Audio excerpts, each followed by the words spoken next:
YBIত আপোনালোকে পইচা জমা কৰিছিলে হয় স্যাৰ।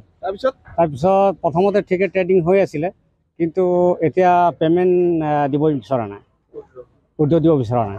কি দেখাই আছে এপছত দেখুৱাই আছে যে 2 টাইম ট্ৰেডিং কৰিব লাগে, আৰু মানে তাৰিখ দেখুৱাই আছে। KYC কিবা আহিছে নেকি? KYC আহিছে, হয়। পইচা বিচাৰিছে 6,000কে। কি দিবনে পইচা আপোনালোকে? পইচা কেনেকৈ দিব? আমাৰ যিটো পইচা ফচি আছিলে সেইটো পইচা পোৱা নাই, আৰু পেমেণ্ট হোৱা নাই, উইড্ৰ হোৱা নাই। আমি ভয় খাই আছোঁ এতিয়া, আৰু বহুত কষ্টৰ মাজতে পইচা লগাইছিলোঁ কিবা এটা পাম বুলি। সিহঁতে এনেকুৱা কৰিব বুলি কোনে জানে। আৰু লোক আছে, মই আপোনাৰ কাষলৈ আহিছোঁ। যুৱ প্ৰজন্মক বেছিকৈ দেখিবলৈ পোৱা গৈছে যে YBIত পইচা জমা কৰিছিলে আৰু যথেষ্ট সংখ্যক লোকে লাভো পাইছিলে। তাৰ মাজতে কিন্তু এতিয়া দেখিবলৈ পোৱা গৈছে বহুতৰে মূলধন পৰ্যন্ত এতিয়া পোৱা নাই, আৰু KYC বাবদ পুনৰ 6,000 টকা বিচাৰিছে। হয়, আমিও মানে এই যিটো YBI যি আপোনাৰ ট্ৰেডিং এপছ আছিলে, মানে আমিও ধৰক বহুত দিনৰ আগত আমি শুনি পাইছিলোঁ, আমি দেখিছিলোঁ, আৰু আমাৰ নিজৰ ওচৰ চুবুৰীয়াও হয়তো তেওঁলোকে কৰিছিলে যে YBI ট্ৰেডিং যিটো এপছ আছিলে, যিটো বিজনেছ আছিলে, ধৰক অনলাইন বিজনেছ কৰি আছিলে। তো আমিও দেখিলোঁ, ধৰক আমিওতো নিবনুৱা, আমাৰো তেনেকৈ কৰ্মসংস্থাপনত নাই, তো আমাৰ তেনেকৈ কৰ্মসংস্থাপনৰ ব্যৱস্থা হোৱা নাই। তো আমিও চালোঁ যে যেতিয়া বস্তুটো আনজনে যেতিয়া তেওঁ ট্ৰেডিং কৰি যেতিয়া 2 টকা মানে তেওঁলোকে ঘটি আছে, তো আমিও চিন্তা কৰিলোঁ যে আমিও 2 টকা ঘটিব পাৰিম। তাৰ কাৰণে আমিও 6,000 টকা এটা ইনভেষ্ট কৰিলোঁ আমি। তো 6,000 টকা আজি কেইবাদিনৰ আগতে আমি ইনভেষ্ট কৰাৰ পিছতে আমি ট্ৰেডিং দি আছিলে। ট্ৰেডিং দিয়াৰ সময়ত পাৰ ডে আপোনাৰ 2টাকৈ ট্ৰেডিং দি আছিলে। ট্ৰেডিং কৰাৰ পিছতে কেইদিনমান পাছত আকৌ দেখি পালোঁ যে আপোনাৰ উইড্ৰ পুৰণা মানুহখিনি, যিখিনি আপলাইনৰ মানুহখিনিৰ পৰা আমি গম পালোঁ যে উইড্ৰ নিদিয়া হৈছে।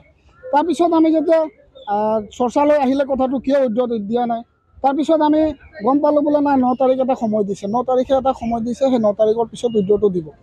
লগে লগে আমি 9 তাৰিখ আহি পালে লগে লগে আমি 9 তাৰিখৰ পিছত আমি এপছটো যেতিয়া খুলিব ধৰিছোঁ, যেতিয়া KYC আপডেট কৰিব লাগে বুলি কৈছে।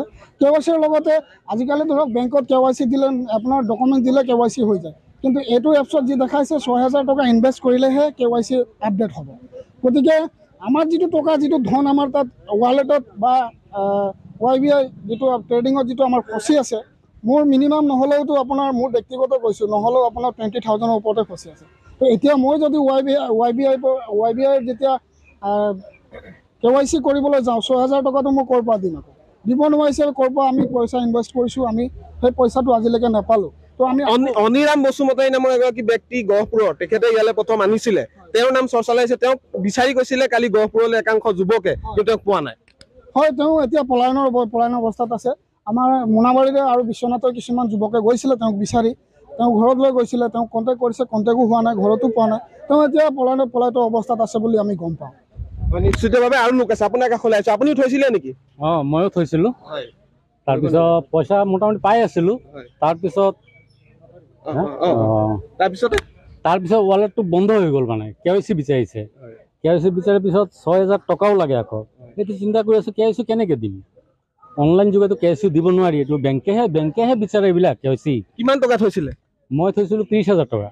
এতিয়া ৱালেটত আছে মোৰ 2,88,000 ইমান টকা আছে। এতিয়া ভাবিছোঁ দুৰ্গা পূজা উঠাম আৰু পূজাত ফূৰ্তি চূৰ্তি কৰিম, আৰু এতিয়া কোনো উল্টা হৈ গ'ল খেলটো।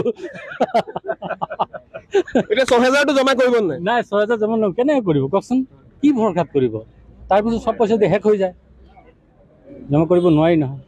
নিশ্চিতভাৱে মই আৰু লোক আছে, আপুনি থৈছিলে? হয়, মই YBI জইন কৰিছিলোঁ। মোৰ আপলাইনে মোক দিছিলে।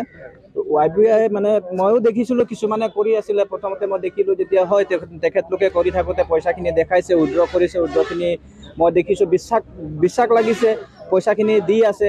পিছলৈ মানে এনেকুৱা এটা মানে ষড়যন্ত্ৰ ৰচিলে যে YBI যিখিনি এতিয়া এনেকুৱা ধৰণৰ প্ৰলোভনখিনি দিলে, আৰু আপলাইনেও আমাক এনেকুৱা ধৰণৰ দিলে যে তহঁতৰ যদি YBI ধুনীয়া ইনকাম দি আছে, ভাল দি আছে ইনকাম, আৰু YBIটো কৰিব লাগে। আমাৰ নিবনুৱা নিচিনা যুৱকসকলৰ কাৰণে YBIটো কৰি পেলাই 2 টকা পইচা আমি ঘটিব পাৰোঁ, তেনেকুৱা ধৰণৰ আমাক কথাখিনি আমাৰ আপলাইনসকলে আমাক কৈছিলে।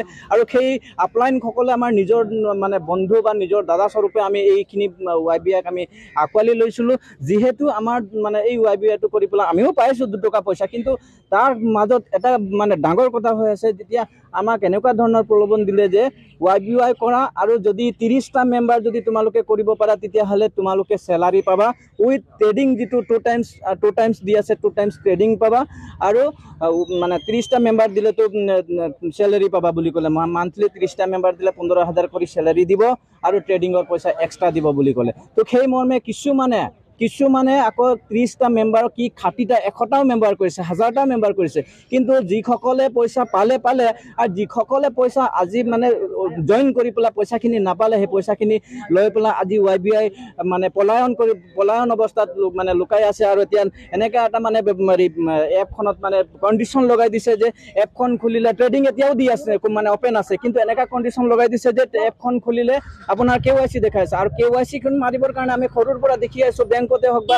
য'তেই হওক KYCখন আমি পেন কাৰ্ড বা আধাৰ কাৰ্ড দিলে আমাৰ KYC হৈ যায় RBI এনেকাই মানে গাইডলাইন লগাইছে না KYCখন কৰিবৰ কাৰণে 6,000 পইচা লাগে আৰু সাধাৰণ মানুহ যদি আমাৰ নিবনুৱা নিচিনা যুৱকসকলে 2 টকা পইচা পাবৰ কাৰণে কমাবৰ কাৰণে YBI জইন কৰিছে 6,000 দি পেলাই আকৌ কণ্ডিশ্যন লগাই পেলাই 6,000 টকা কি মানে KYC কৰিব নেকি এইটো আপুনি দিব নেকি মইতো কোনো পৰ্যায়ে নিদিওঁ নিশ্চিতভাৱে মই আপোনাৰ কাষলৈ আহিছো আচলতে বহু মানুহ গোটেই অসমতে আচলতে এটা ডাঙৰ চেইন আছিলে আৰু হঠাৎ দেখিবলৈ পোৱা গ'ল যে আজি বা কালিৰ দিনটোতে হওক আকৌ 6,000 টকা দিব লাগে বুলি কৈছে আৰু ৱালেটত থকা যিসমূহ টকা আছে সেইসমূহ উলিয়াবলৈ 6,000 দিব লাগিব কি জনাব আমিতো এতিয়া ধৰক আমি গ্ৰাহক হিচাপে আমি কোনোৱে দিয়াত কোনো মান্তি নহয় 6,000 টকা দি পেলাই যদি KYC কৰিব আমি কেতিয়াও নিদিওঁ আৰু হয়তো তেওঁ এপছটো হয়তো তেওঁলোকে ফ্ৰড কৰিছে আৰু আমি 6,000 টকাটো পুনৰবাৰ আমি দিয়াত নাই আৰু দ্বিতীয় কথা হ'ল কি আমি এই যিটো এপছ যিটো ভুৱা এপছবিলাক যিখিনি বাহিৰৰ ৰাজ্যৰ পৰা যিখিনি অন্য ৰাজ্যৰ পৰা আহি আছে মানে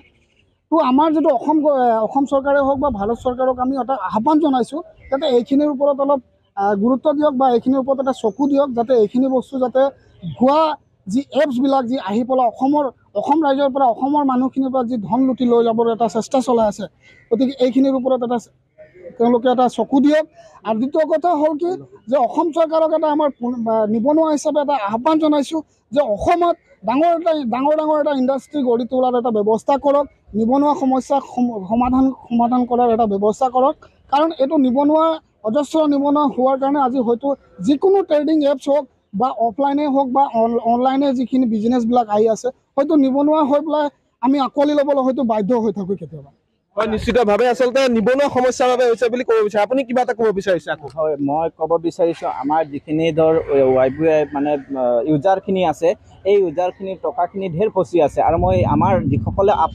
আপলাইনবিলাকে এই ইউজাৰখিনিক ধৰ মানে ID লগাই দিছে ইনকামৰ কাৰণে এই পইচাখিনি যে ফচি আছে ইয়াৰ ব্যৱস্থা কৰি দিবৰ কাৰণে এই টকাখিনি যে ফাঁচি আছে টকাখিনি কেনেকুৱা ধৰণৰ সিহঁতে মুক্তি পাব সেই টকাখিনি ব্যৱস্থা কৰি দিবৰ কাৰণে বা YBI কেনেকুৱা ধৰণৰ মানে আগত যিটো লোভ দেখাইছিলে সেই লোভটো কেনেকুৱা ধৰণৰ অপেন কৰি পেলাই সিহঁতে টকাখিনি মানে যি মানে মূল্যৱান টকা কোনোবাই কষ্টৰ মাজত দিছে এই টকাখিনি কিন্তু পোৱাৰ এটা ব্যৱস্থা কৰি দিব বুলি মই অনুৰোধ জনাইছোঁ হয় নিশ্চিত